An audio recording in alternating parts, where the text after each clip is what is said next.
Now we head into, where's it go, map number 3. Everybody loves 2CP. Outlaws are the best team. That's facts. All facts, no printer, man.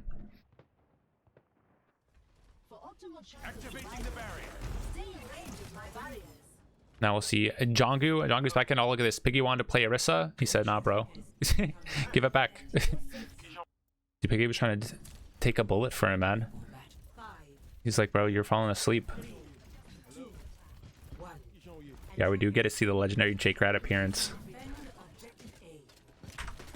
But for here, if you are playing, let's go over all the comps. If you're playing a Rhine comp, then you're playing top and you're just playing like either close corner here, stop as they come through, or if they have like a May or something, then you're playing like a little bit farther back so you don't get walled, like probably like right here. If you're on Rissa comp, this is where you want to be holding. Kind of just standard, you're going to shoot them as they come through. And if you're on a monkey comp, then right here, you pretty much jump up on top of this thing, and then you're waiting for your team to scout, and then your team's like, hey, they're pushing through, rotating here, and that's when you drop, put your bubble, and then you get free spam in. So those are the 3 main tanks. That's how you pretty much play those. And if you're ball, then you kind of just like playing like probably like here, so then you can roll and get a slam. Yeah, so those are all the main tank positionings, at least for this map. But they're on Rissa, so playing here is fine. Probably just see like the pull as they try and come through.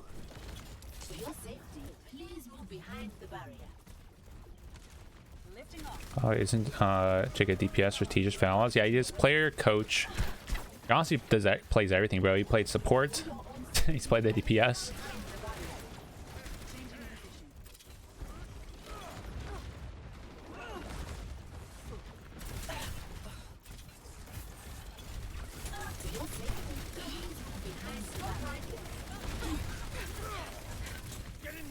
So I still like this positioning here.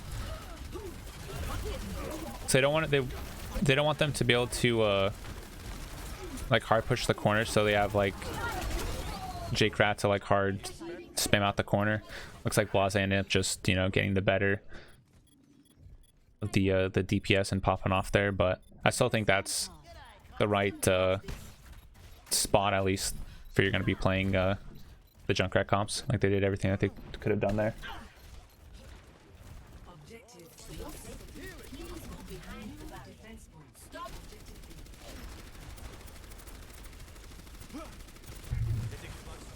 No, I'm just a content creator for the Outlaws. So I just stream and make videos. YouTube, Twitter, TikTok, all that stuff. And then we pop off in ranked, you know, get top 10.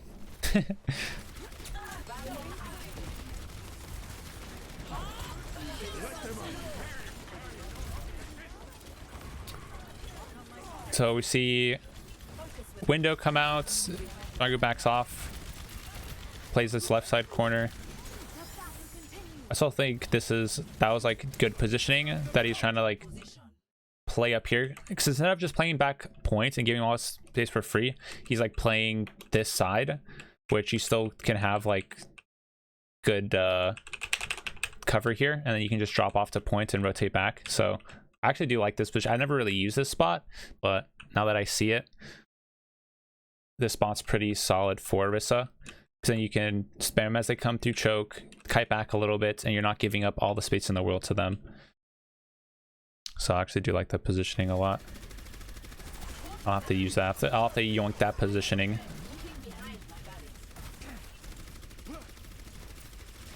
About Ash Mercy. Ash Mercy is definitely the counter to Junk, because they have a lot better spam. So pretty much you can just throw like the TNTs like over shield, and you can like be able to counter like the echo with like the Ash Mercy, plus spam out Junk from a distance. So Ash is definitely the good pick. Like you wouldn't see like a Kree or something. So if your ranger position too close, I mean, it doesn't actually matter if your shield's positioned all the way back or all the way close. It's still going to die no matter what. because of the spam. Like shields pretty much break instantly, and so it's pretty much just trying to stop them from getting space for free, because since you have the junk, you want to be able to spam them as they come through choke. So if you play back here, they're going to be able to walk through, go on to take all this space before actually getting spammed. But if you're playing here, then they have to slow push up. Maybe they stop here for a second, throw their shield, waste cooldowns, and then they have to try and force you off and then go. So it's like it's an extra step that they have to go through, and it's better for you to get easier for you to get spammed, because you can just lob nades over like the top and not take like a bad angle. Take as many fights as possible. Yeah, exactly. That's what it is. It's all about in Overwatch League. Trying to take as many spots and force them to take as many little mini skirmishes. No free lunches, dude. No free space. That's what the good teams do good and the bad teams don't do good, is knowing like when and where to take fights.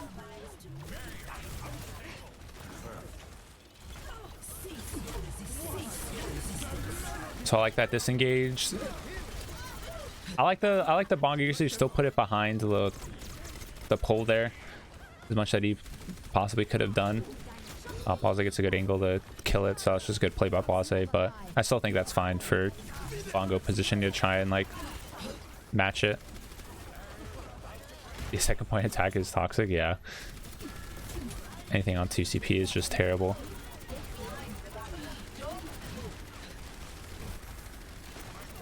So you can see that you went for like a, they said Jig was probably doing for a tire, so you went to try and do a pull there. And that's another thing with Orisa's pull ability. There's a lot of things that you could be setting up and a lot of teams don't really do, especially in like, you know, normal comp and stuff like that. It's like you're comboing a bunch of abilities with the pull, right? So if you're on Echo comp, you go for Orisa, be like, hey, I'm pulling main. Then you look for sticky mines and you throw that on top of it, right? Or it's like, oh, I'm pulling.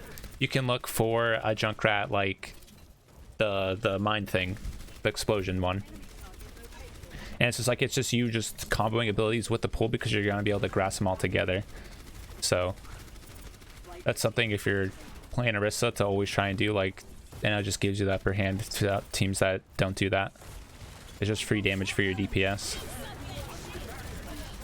You see that JJANGGU tried to use his shift there to stop Bob. They ended up sending Bob into the back corner, so it was kind of a useless Bob anyways. But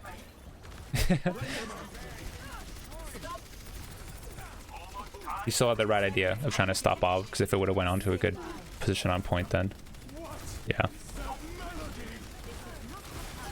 Now you're just evil toastering in the corner. Nothing else you can really do. Waits for his team to come back, so I like that. That was good positioning, staying alive as much as possible. Now we can go swap over to Jake. Let's see some Doomfist.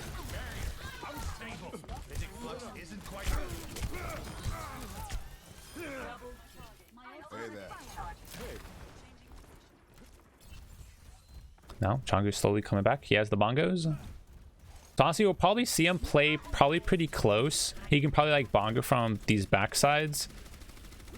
Since they do have 130, they have to pretty much win 2 fights here. It's not like 1 fight territory, so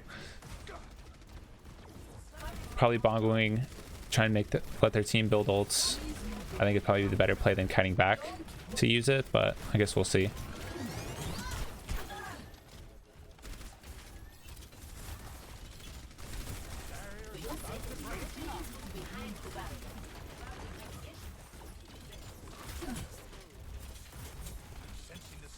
They're just playing this little corner. Honestly, Spitfire's taking a long time to try and push in here. Yeah, they're taking a long time to engage. So they get the pick and now they just hard pushing on us and get the cleanup. Now it's only 1 fight territory. Yeah, that was really slow. That was really slow movement by Spitfire there. Now they kind of just screwed themselves. It's not the Outlaws really wanted to. They could take a fight out in the open. Like, they could even like walk up and take a fight out here because the other trying to force them to go to points and they're on Orisa comp. Well, looks like they're just playing it safe, but it wouldn't be a bad idea since you won the fight. You clearly position yourself up here since you do have like the window bongos and stuff like that, and they have to touch points, so somebody's gonna have to fly behind you.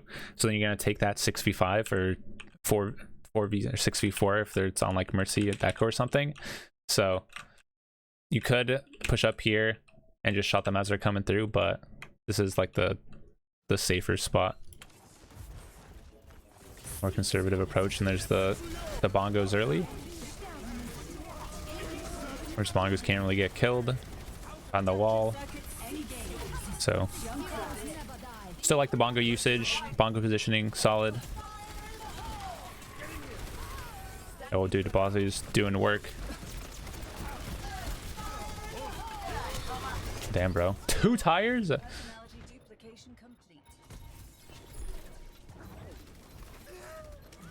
Bozzy kind of did work right there. He carried.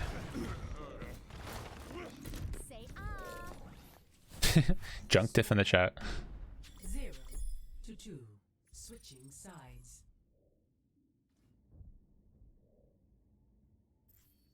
Initiate. What? So solid positioning overall. I wouldn't really change much about that. Ready. Let's see what they're doing on attack. 5, 4, Chip enters pretty funny on this one. Yeah, well, I think bot because you know they're you know ex teammates, so they're probably like, you know, probably have a good they can just talk shit to each other since they're like they're close friends, you know. It's just for lulz. So let's see. Spitfire on tank comp, Outlaws on like hard dive. You could see either that you go from like main, you can just engage like onto this in one jump, or you can't see him like them push into like left side, get him in here, and then look for an engage.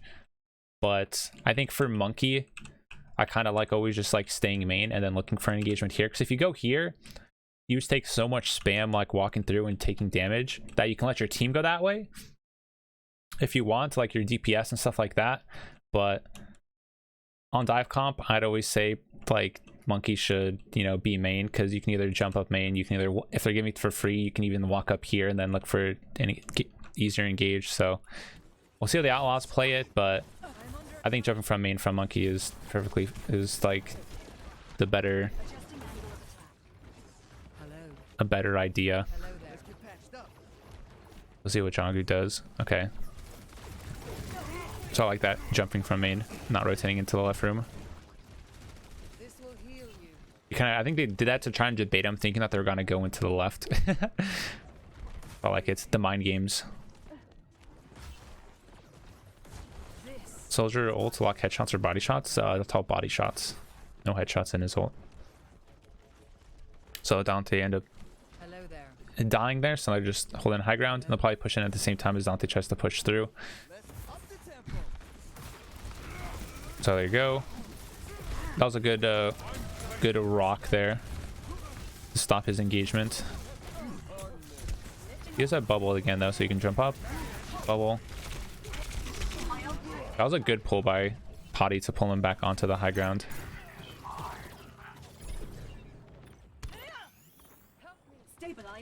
That's the only thing. If you're that Hottie did pretty well, I guess we can just go back and look at that. But whenever Monkey does dive you, since doing like the main tanks anyways, and he did a good job, you look for the pulls like this. Like if Monkey looks for a dive, you just literally like yoink him back up to the high ground in front of your team, and then it's pretty much just like just destroys his ass. Or if you have like a Junkrat trap or something, you pull him into the junk trap.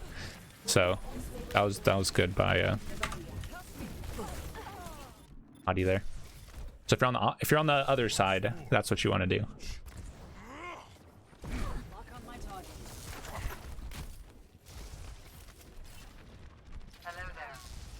Let's see, Outlaws don't really have much for ults actually. Dante's coming up on copy, and they have coalescence.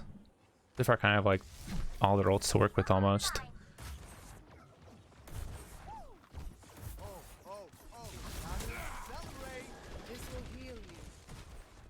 I have to hope for Crimzo probably coal engage Dante gets a copy onto maybe Sig. Always Sig's the best. Yeah, there's the Cole engage.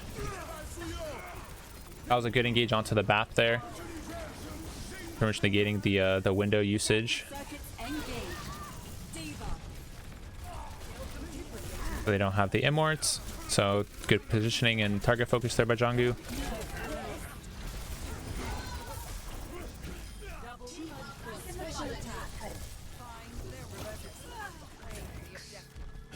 Double shield res and sleeper. True. True.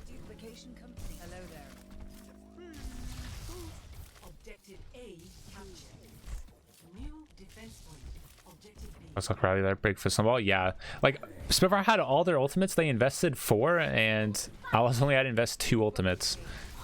And now the Outlaws have all their ultimates for the snowball. So you see them getting into the left side. JJANGGU probably look for main engage onto like their BAP. Trying to get to the high back line there. I guess that's pretty good. He kites back to the corner, wait for the jump again.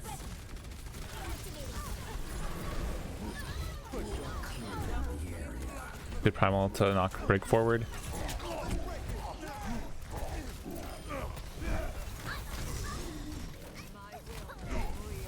I'm at JJANGGU's monkey, pretty clean. Not bad.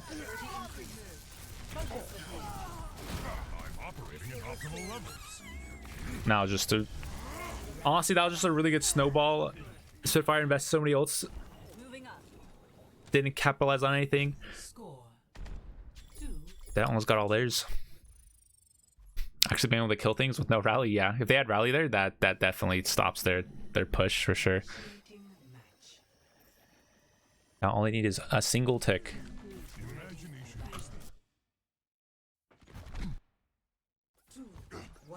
So it looks like they're on both teams on the same exact comp. Probably say the same exact thing. JJANGGU definitely still wants to probably jump from main.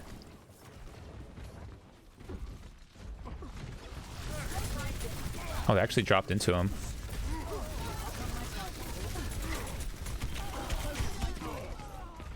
Damn, dude, they outplayed him. They knew they were gonna try and do that, and they just dropped into him. Okay. I guess that's one way to deal with it. Catch him off guard.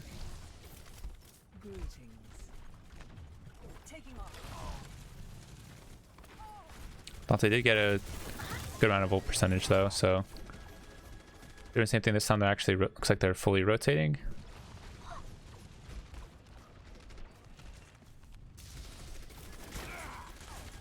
Are they trying to full for? Looks like they're farming for Cole. Yeah, that's what they're doing for sure. That's why he's just peeking a little bit by a little bit. And they can just hard engage with Cole. It's the same exact thing that they did on like that fight that let him won. They're doing the same exact thing again. Break the immorts. That's just a cold diff right there.